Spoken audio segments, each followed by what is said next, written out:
Hi, I'm Pilar. It's nice to meet all of you or see you all virtually. I recently joined ChartHop. I'm our VP of People and Talent, and I'm super excited to be moderating this session today. It's our reboot of the 2 Minute Talks, which we had. It's actually been a minute, probably a year or two since we've had this.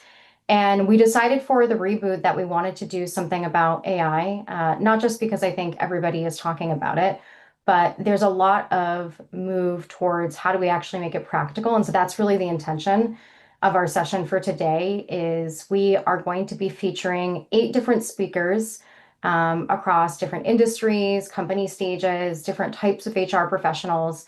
And they're going to give us real insights into what they do in 2 minutes with one slide.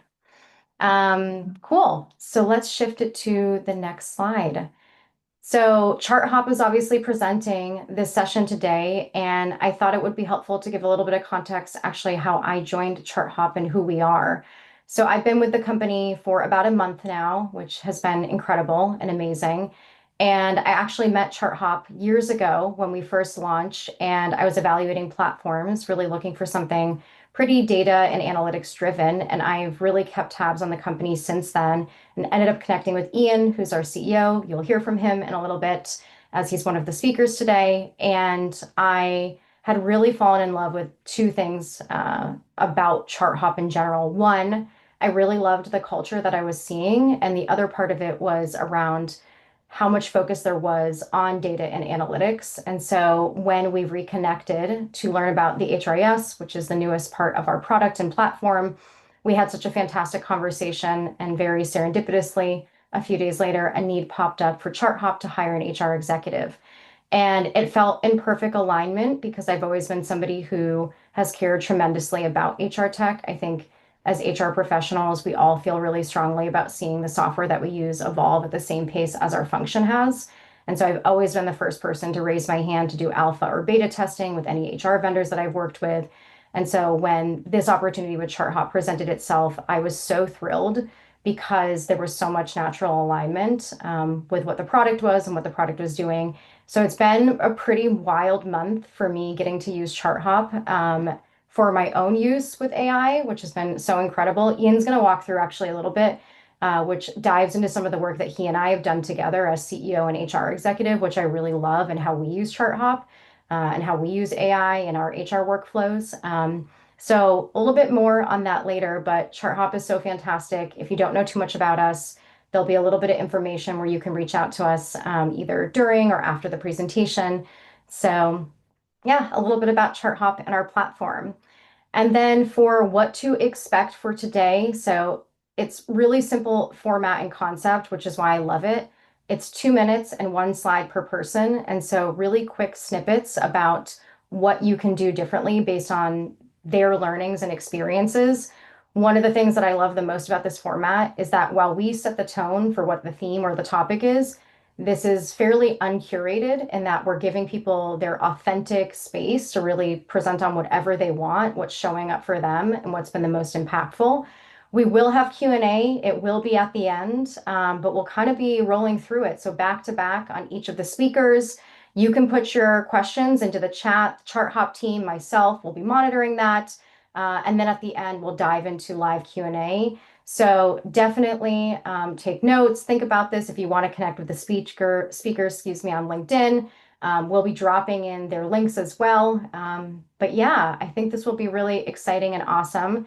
And for our first person to do a presentation, we have someone that I know and really respect and appreciate, Pyle, who will be going over how she leverages AI to create a 360 feedback synthesizer. So take it away.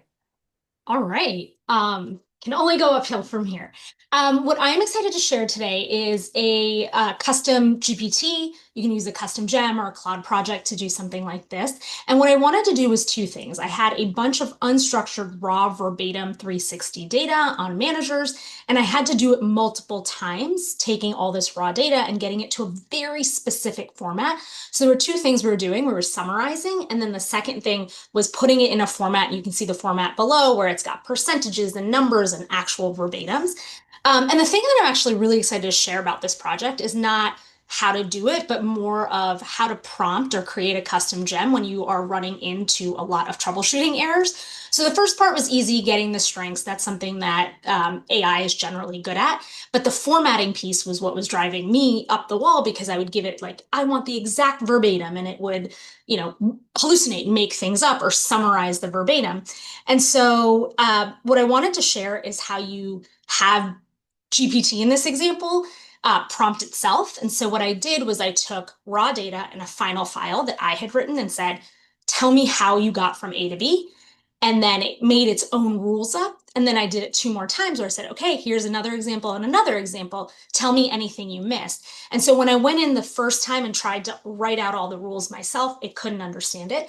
But then when you have it tell itself how to read and go from A to B, is when I was able to get to the final outcome.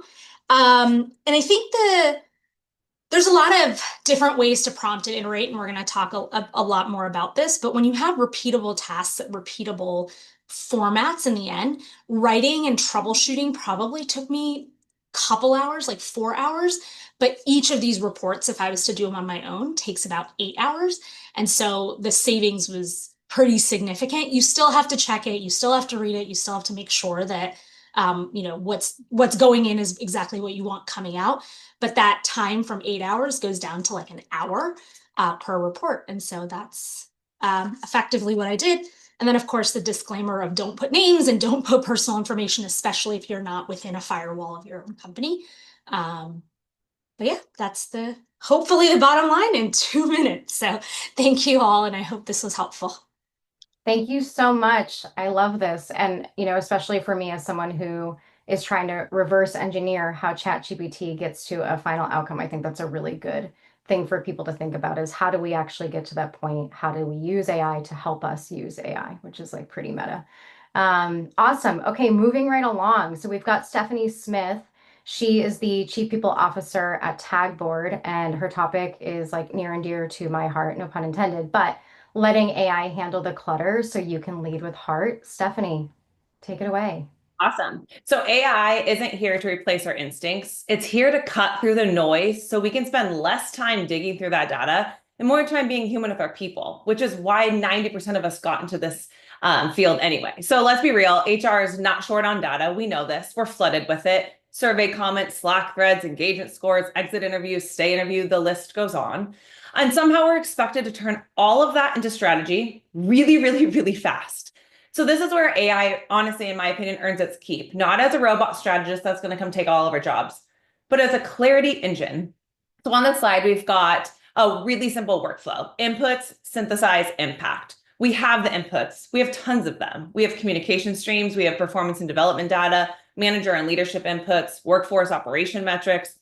So we need AI to help us synthesize that, to help pull themes, surface patterns, highlight what's shifting, so we can really focus on that impact. More time for conversations, more time for executive enablement, more time for cross-team alignment.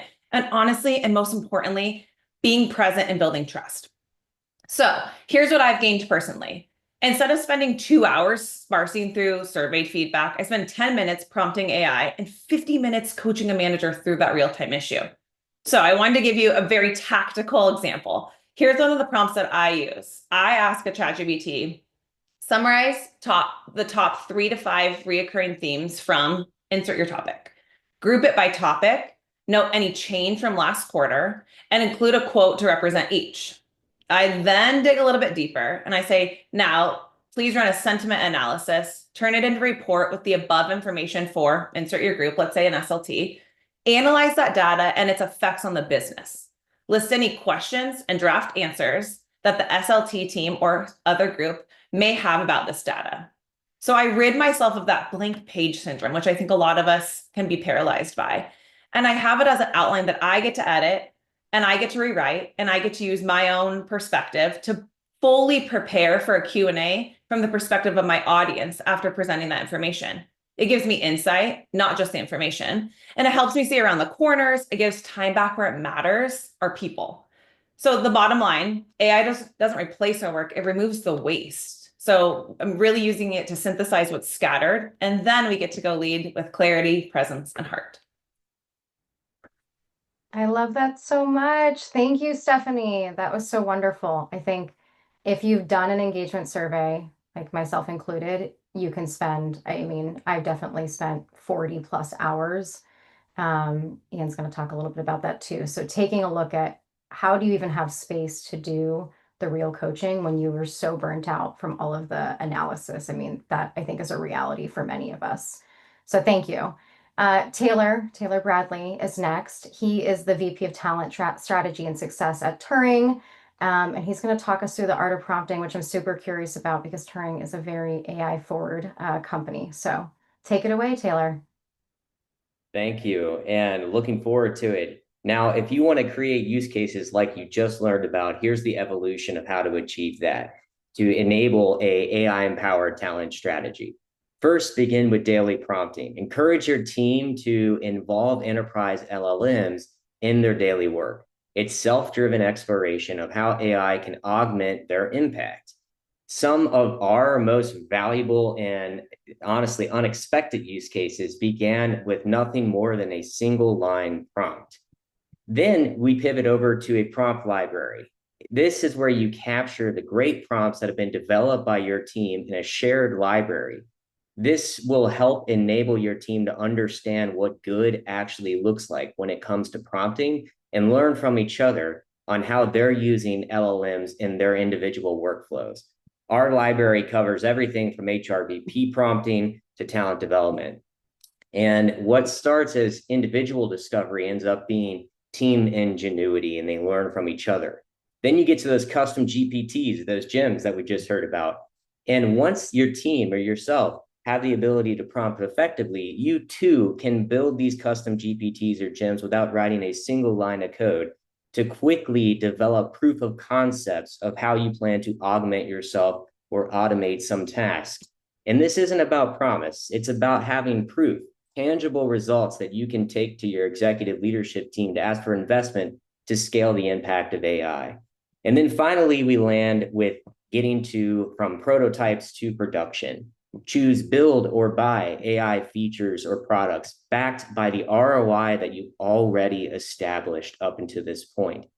From there, you can embed AI into your workflows, freeing up human talent to cover those tasks that you just heard about from Stephanie for higher value work. Your best use cases are just a prompt away, and feel free to reach out to me if you'd like to learn more.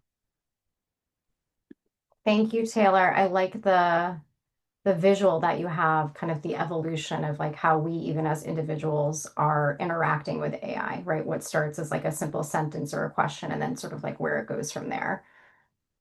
So thank you. Thank you so much. Okay, so next we have Ian. He's my boss and also the founder and CEO of ChartHop, and he's going to talk to us a bit about engagement surveys and how we review them as an executive team, as executives, HR leaders to do the best things with them. Awesome. So yeah, we use ChartHop AI for all kinds of things. Because it gives the context of all your people data, you can sort of ask any question about the organization and get to answers. And I have a million things that I use this for together with Pilar. A lot of them are too sensitive to share on this webinar, but I wanted to share something we did last week, which was we did our engagement survey. And so obviously we have an engagement survey with anonymous engagement. This is our real engagement survey, by the way. Let me just get this going here. Oh, there it goes.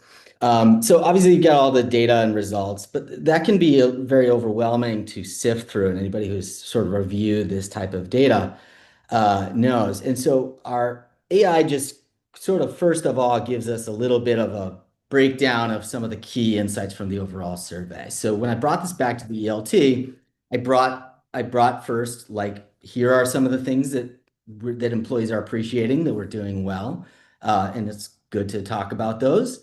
But it's also, here were some things that we want to focus on or that we want to improve. And so we actually made each of these an agenda item to talk through with the leadership team and really have, action items to takeaways. But then what part of the power of the AI is you can start to dig in and like ask a follow-up question. And so as themes or topics came up, we started to ask specific questions. So like in this case, it can pull from anywhere in all of our organizational data. So I said, hey, let's compare the trends between this year and last year for the engagement survey. And so just asking a question like that, the AI will actually go back in time, pull up the old engagement survey results, compare them to the new engagement survey results, and it'll actually start to give us a good sense of where we improved or how things trended from year to year. So that became also part of what Pilar and I sort of shared back with the ELT, where the areas where we're actually seeing something trend in a significant way. So you can see the AI basically just from my open-ended query, gave us kind of a breakdown of the areas where we most improved from last year and areas where we wanted to focus a little bit. So this kind of like just always on assistant that has the ability to access control, just go through all of our data is something that we use every single day to just better understand the org. So you can see, it pulled up some insights on demographics, on the areas, the topics where we're doing well. And there were also some areas where we could dig in a little bit. And part of the power of the AI is being able to kind of continue that conversation and have it contextually go into every single department or area. So that's a little bit about something we did last week with ChartHop AI and engagement surveys. And hopefully it's helpful to everybody else.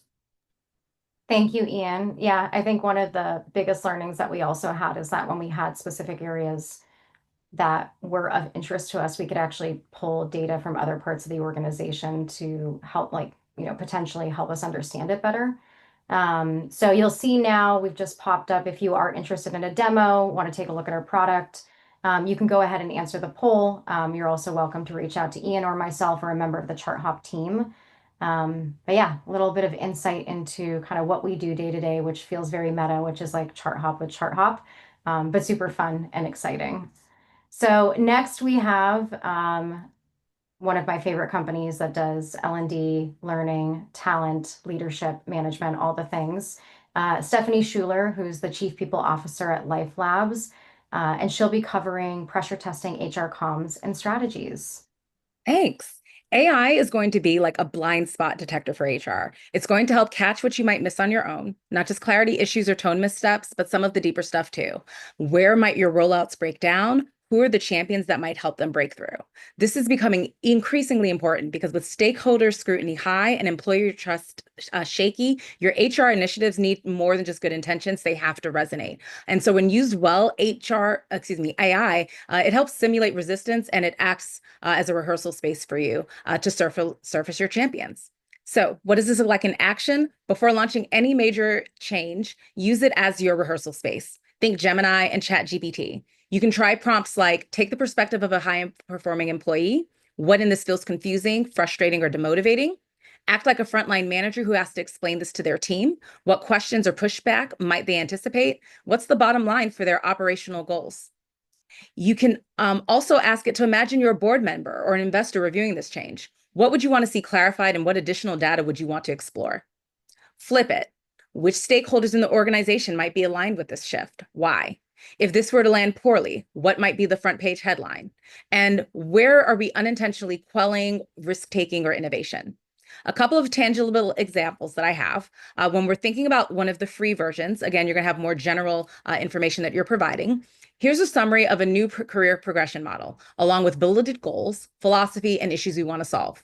Based on this sample representative employee feedback and sentiments, where are we likely to see the most resistance and why? What is most likely to catch us off guard?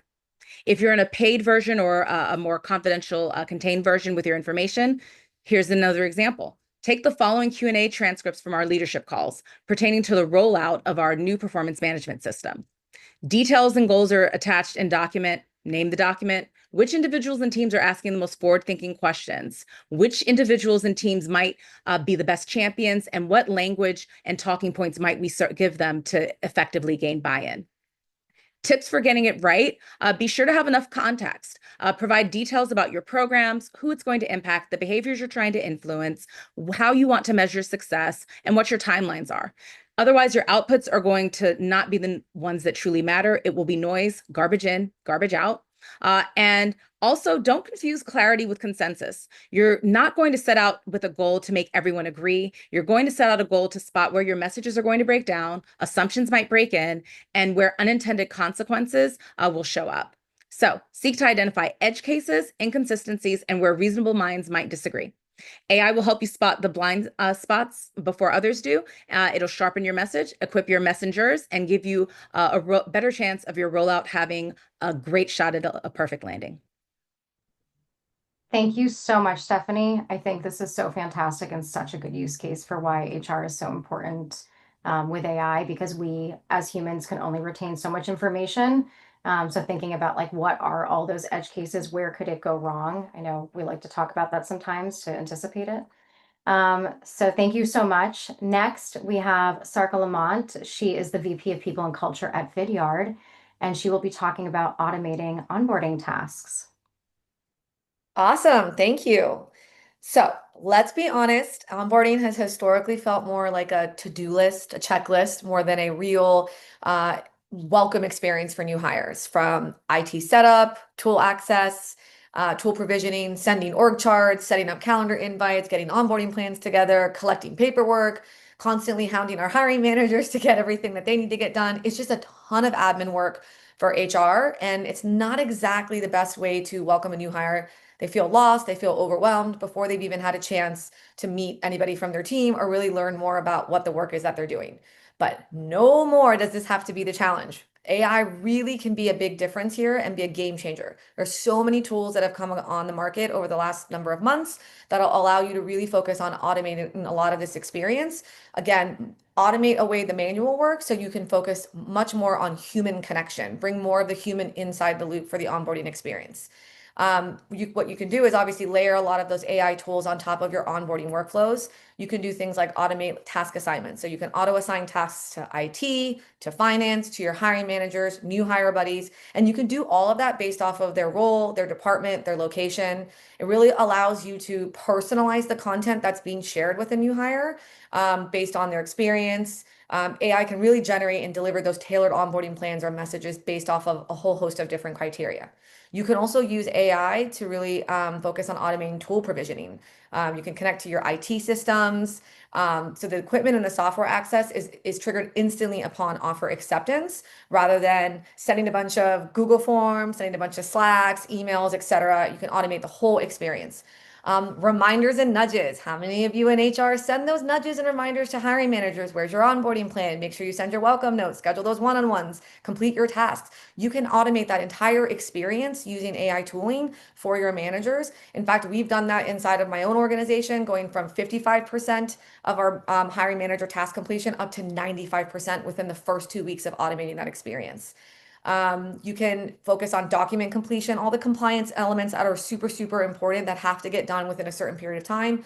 AI can help pre-fill some of those documents. They can validate the information. They can ensure the forms are signed and submitted on time, no longer needing an HR person having to track that down. AI can automate all of that. And then, of course, all those, the org chart intros, the learning journeys, connecting with different people inside of the organization, who's who in the zoo, making sure those things get connected. You no longer have to look at everybody's calendars and try to find out, okay, who has this time available. You can automate even just setting up calendar invites for the different people that you want a new hire to meet. This is super, super and awesome because it allows you to really focus on the shift more to the human. So when AI gets the opportunity to handle all the busy work, you free up the time and the energy for what really matters. And what is that? Spending that first couple of weeks building those relationships with the new hires, helping to curate and connect those people that they need to meet in their first few weeks, clarifying expectations, embedding people more into the culture, and understanding the values, how we work, so that you're creating more of a consistent cultural experience for every new hire. And you really maybe focus helping them get ramped up to speed a lot faster, and making the new hires feel seen and supported, not just this sort of processing that has to go on in the first couple of weeks. And then there's those moments that make onboarding sticky, memorable, and human. And so the bottom line is AI doesn't replace the human touch in onboarding. It removes the manual clutter so we can focus on the moments that matter. Thank you so much, Sarka. I think this is so fantastic.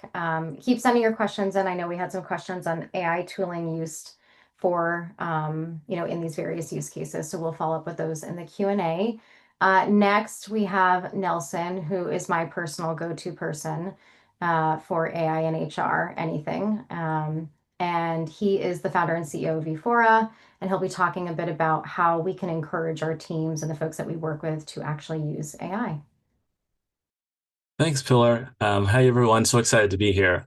So we've already heard why prompt engineering matters. So I wanted to share an exercise for how you can build that muscle directly on your team. So it's called the Prompt Sprint Challenge. So at a high level, there are two goals. So one, you practice solving actual problems with AI.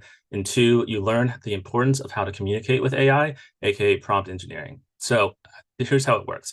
So you're going to split into small teams and you're going to assign a real task. So this task should be, it should mirror your actual work. So for example, in talent acquisition, that could be something like, turning your notes from a hiring manager into an actual job description. The key is to pick something that your team is already used to doing. So before you start, you're going to start with set two constraints. So first, you're going to set a time limit. So think between 15 to 20 minutes. And then next, you're going to set a prompt limit. So you're going to limit the number of prompts they have to complete the task. So you want to think like 5 to 7 is a good number to start with. Then you're going to dive in. So you obviously will start to quickly see, it creates a really healthy tension between, planning and executing. And then, as we know, HR people, we love to reflect and talk about our learnings and talk about our feelings. So after the challenge is done, you're going to do just that. So you're going to share, what worked, what didn't, and really kind of what surprised you during this exercise. And the important part here is that you want to make sure that you're documenting this because as we've already talked about, in the future, your employee handbook will start to have, more and more AI components to it. So you start to, understand, for as a organization and for your people strategy, how do we, expect for people to work with AI? How do we expect for them to, learn and prompt and things like that? So this exercise can help you kind of make that transition as you start to build out that library of resources. And finally, and most importantly, you want to remember to always start with psychological safety. Folks need to feel safe getting it wrong. They need to feel safe asking questions and certainly just learning out loud. Because some of your employees might think this is a very fun, very exciting exercise, but some might find this kind of nerve-wracking, a little bit scary. So you want to just make sure that you're setting that foundation. So that's kind of how your employees will build confidence. And over time, you really start to find the balance between your domain expertise and what AI can do really well. And that's the power of human-centered AI. Thanks so much. Nelson, love this so much. And I really love the call out on psychological safety. I think when you're learning something new, that can be scary. And I think it really is important as organizations embrace AI to consider that. So thank you. Really, really appreciate that. Wow, I can't believe we're already at our last speaker. So for our last person speaking, we have Sandhya, and she's going to be talking about comparing HR tech vendors. Sophia, if you can go ahead and spotlight her before we get started. And she is the Senior HR BP at Apexon. So I'll let her take it away. Thank you so much, Laura and Sophia. I think no pressure, the last speaker, it under 120 seconds, right? So this is exactly what our problem is. Comparing HR tech vendors used to mean endless spreadsheets for us, biased demos, and hoping the references are real. But the truth, most platforms don't fail on features, they fail on experience. Because vendor claims rarely match post-launch reality. We have all been there. And that's exactly where AI comes in for us, not as a feature you're buying, but as a tool to validate the ones you are. AI is transforming both sides of HR tech. What we are buying, employee ease, manager focus, invisible workflows, quicker decisions, and how we are buying, using AI to evaluate vendors systematically, not just relying on polished pitch decks, demos, and references. With AI, you can now pressure test vendor claims before the contract gets signed. So here is how leading HR teams are comparing vendors today, which I consistently follow. We ask two kinds of questions, one to the AI and one to the vendor. Ask AI, any common complaints about the hidden cost? Then go back and ask the vendors, what's your transparent pricing model and what triggers additional charges? Ask AI, any data breaches, security incidents, or compliance violations for this particular vendor in the last 2 years? Go back with that and ask them, what's your incident response plan? And what's our liability exposure if there is a breach? Use AI across these 8 decision areas to make smarter vendor choices based on reality and not promises. AI reveals what demos hide. Your Reddit threads reveal, right? Your implementation issues, user frustrations, billing surprises, security gaps. Then you turn those insights into targeted questions. AI can speed up your research, but it can't replace your instincts. Always ask, does this work for my people in my world with my complexity? So don't buy software that looks powerful, buy experience that look effortless. Don't buy dashboards powered by AI, buy workflows that is transformed by it. Don't buy AI that needs explanation, buy experiences so intuitive they don't need one. And don't let your go live be your first reality check. And never skip asking AI before signing that statement of work. And the bottom line, the best HR tech is invisible. AI that disappears into real work, real users, and serving with real usability. Use AI to investigate before you invest. It's not AI versus human, it's AI and human working together. Thank you. Thank you so much. I love that. And I know there was a message in one of the communities I'm in, as I think a lot of HR leaders often do, we ask our peers when we select HR tech, like, what should we actually pick? And I do that too, myself. But even discovering certain things, data leaks, right? That might not be the first thing that comes up when you're Googling, but if you go into AI, it will bring that up. Which obviously for us, with all the sensitive data that we store in our HR platforms, if a platform has had a data leak or other things that, again, just don't come up in a demo, I think that's super critical and important. So we have gone through all of our 8 presenters. Amazing, incredible. I love everything in the chat coming through. So now we've got a handful of questions. So I am going to go through. So we've got one for the group, and Ian, you and I could actually probably answer this a little bit since we've been working on this, but is anyone deeply considering org design in the AI era? How are you supporting business leaders on thinking through org design, workforce composition changes? So let's start there. Ian, do you want to start it off, and then we can see if anyone else wants to contribute? Yeah, I mean, ChartHop really started on the foundation of planning, and we built sort of this ability to plan scenarios of different org designs from the beginning. And so we've actually added like an AI scenario planner. So when you're modeling different org designs, you can ask the AI, hey, like, what happens if we expand this group or restructure this group in this way? And the AI will actually help, like, sort of co-pilot with you. It'll start to build out the scenarios side by side with you. So that's been, I think some of our customers that work with larger orgs have been using that for a lot of like succession planning use cases and a lot of just really cool stuff. So that's an area that we're really interested in. And obviously we use our AI features to plan our own org as well. Yeah, and I'll add in a slightly different context. So one of the things that I've done in the past month since I've joined ChartHop is also asking about like optimization and efficiency within different parts of the org.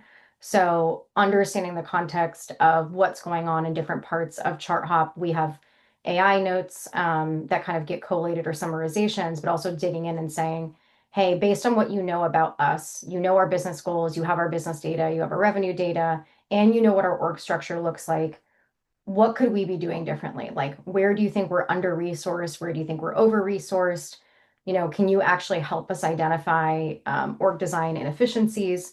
So that's been something I'm doing, which kind of lives slightly outside of our headcount planning process or headcount planning module, but more so saying like, you have access to all of that. Now help us optimize the org and like, what should we be doing, and kind of like challenge me on my assumptions on the way I'm thinking of it. Let's open it up to other folks. Is there anyone else on the panel who'd like to contribute to AI org design? Taylor, how about you? Yeah, this is timely because last Friday we hit an interesting milestone with one of the custom AI applications that we've built internally. every metric that we evaluated human people operations specialist for the first time last Friday, the AI use case that we have, or the agent, has outpaced one of our internal FTE. And so it is now doing the equivalent or more than the equivalent of one FTE on the people ops team. And that tangible result has given us the ability to now get further investment to continue to scale that. And that's not about replacement. That person is now going to be able to work on other initiatives that we need help with to have the human touch. So very timely question. I love that. I think that also digs into some of the questions we have around resourcing. I think most organizations spend most of their money on payroll costs, on headcount. And so, like, how do we see that shift over time with AI's usage? Do we actually see more software costs go up, but overall spend either like remain the same or lower and efficiency go up? So I'm not sure if that was part of your question, Drew, because there's so much that we could go into on that. But if anyone has any additional thoughts on how we leverage AI kind of from all angles. Cool. All right. So let's move on to our next question. This came up definitely, Taylor, in your presentation, but some of the folks are wondering, what are some of the hidden gem AI apps that you found helpful that you think are worth exploring? So it's a tough question to like broadly speak to. I think the most interesting part about GEMs or custom GPTs is you can create your own use case that's relevant to your individual scenario. And where we've had the most upside and cost mitigation of going out and buying an AI tool is we've had HRBPs, we've had talent development partners design their own custom GPTs that replaced the need to go out and make outside costs, but also was highly tuned to what they needed it to do. So I would encourage you to, sure, you can go off and get the off-the-shelf custom GPTs that are available. Also be mindful of, are you using the enterprise license to do that to where it's not going to train on your confidential data? But certainly you can set up a custom GPT that's relevant. And I've shared some of that on my LinkedIn, which you all are happy to look at and see some of the use cases that we've built internally. Thank you, Taylor. Really appreciate it. Another question that we have, this one's for Stephanie Schuler. So obviously you talked a bit about communication and where are the different areas that we may not think about that AI actually kind of comes in and helps us. So could you give kind of the folks who are here listening some examples of areas that you didn't necessarily think of that AI was actually able to expose for you? Yes, I'll give you one that I ignored and I fought with AI and I was wrong. We had a policy document that was up for review and I wanted to share it out and get some initial input and buy-in from the teams who were going to be first impacted before formalizing it and rolling it out. And so during that review, when I rolled it through, when I was doing the prompting for what are things, unintended consequences that might come out of the way that this is written or being drafted in the communications plan, it was chilling effect was something that came up. And I was like, no, I know my folks. I was like, why do you think this? And it spoke to some of the language and the way that things were ordered. And I gave it some more history about the teams that were going to be impacted and completely dismissed it. It was 100% on target. When it rolled out, the exactly as they shared, I call Chat GPT Chet, but Chet had informed me that the structure of it, that there wasn't enough emphasis on coming forward and maybe collaboration throughout, in particular at the beginning. And I ended up having to go back and eat that. Luckily, it was in the piloting stage. Wow, it's pretty incredible. And I like how specific that is because it is a really good use case of like you actually fought with the AI on that, which I kind of love, and lost, which I think is actually a really good learning for all of us. Another question that we got, this one's for the group, kind of anyone can respond. How are you handling messaging around the fear, uncertainty, and doubt for roles that are going to be impacted by AI? Developers and analysts, for example, do you see companies focusing more on efficiency or growth with AI? Anyone want to take that? Sarka, how about you? Happy to. I am actually leading our AI and automation priority within our broader organization, and we actually just talked about this as a broader senior leadership team just before this call. We are not shying away from what is being said out in the market. I hate the nomenclature of doing more with less, but it is a lot of the talk track of what's going on and this whole fear of like it's going to take your jobs. And the way that we've sort of repositioned it is it may take entry level type of jobs, but just like in the history of any type of innovation, like sure, some types of jobs may go away, but then new jobs do come to the table. And rather than feeling fearful of what is already here in the terms of AI, I think the way that you can really manage against that is like learn how to use it, lean in a little bit more and leverage and build those skills. Because there's a lot of skills that come by way of learning AI, critical thinking skills, problem solving. There's a lot creative. I mean, I think even just be more creative. That's where we're trying to focus more. Like these are the skills you're going to gain and the lift that you will get from AI. And it's allowing you obviously to like automate away, remove a lot of the drudgery in your work so you can focus more on the things that you do that create more impact rather than focusing solely on like it's taking jobs away. Because I think that's a temporary thing, but then new jobs do get created. Just like we always talk about like Microsoft Excel, people were worried when that came about. And then, all these folks that were, working in accounting or wherever else were like, oh my God, I'm not going to have a job anymore. But that's not true. It actually gave them a lot more leverage. And then they were able to actually expand their jobs. And that's where financial planning and analysis came from, was after the invention of like Microsoft Excel, et cetera. So we're trying to like combat it with a lot of examples in history, but also examples of like what we're doing inside of our organization that people are getting a lot of lift and leverage from.